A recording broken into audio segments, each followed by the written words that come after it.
ಒಂದು ನಿಮಿಷ ಸಮಾಧಾನದಿಂದ ಹೇಳೇ ಮಾಡ್ತೀನಿ. ಇವತ್ತು ಎಷ್ಟೇ ಸಂಕಷ್ಟ ಬಂದ ಅವ್ರ ಮನೆಯಲ್ಲಿ ಅವ್ರ ತಂದೆ ಅವರಿಗೆ ಆಕ್ಸಿಡೆಂಟ್ ಇದು ಕಾಲು ಫ್ರಾಕ್ಚರ್ ಆಗಿದೆ, ಹಾಸ್ಪಿಟಲ್ ಇದ್ದಾರೆ.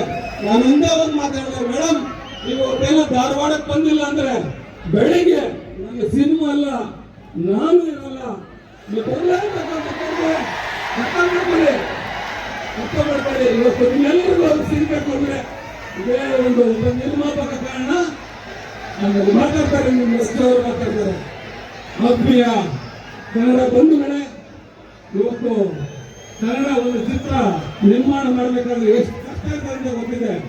ಇವತ್ತು ಹಿಂದೆ ನಾನು ಸಾರಥಿ ಮಾಡಿದಾಗ ನಾನು ಎಷ್ಟು ಕಷ್ಟ ಅನುಭವಿಸಿದೆ. ಇವತ್ತು ತಾವೆಲ್ಲರೂ ಕೈ ಹಿಡಿದ್ರಿ. ಇವತ್ತು ಸಾರಥಿನೆಲ್ಲ ಯಾವ ಮಟ್ಟಕ್ಕೆ ತಗೊಂಡೋಗಿ ಇವತ್ತು ಚಾಲೆಂಜಿಂಗ್ ಸ್ಟಾರ್ ದರ್ಶನ ಮಾಡಿ ಯಾವ ಮಟ್ಟಕ್ಕೆ ಅದೇ ರೀತಿ ಈ ಒಂದು ಸಿನಿಮಾ ಮಾಡಿ ಏನು ನೀವು ಕೂಗ್ತಾ ಇದ್ದೀರಾ, ರಚ್ಚು ಅಂತ. ಈ ನಮ್ಮ ರನ್ ಸೂಪರ್ ಸ್ಟಾರ್ ಏನಾಗಿದ್ದಾರೆ, ಅವ್ರು ಇನ್ನೂ ಹೆಚ್ಚು ಬೆಳಿತಾರೆ.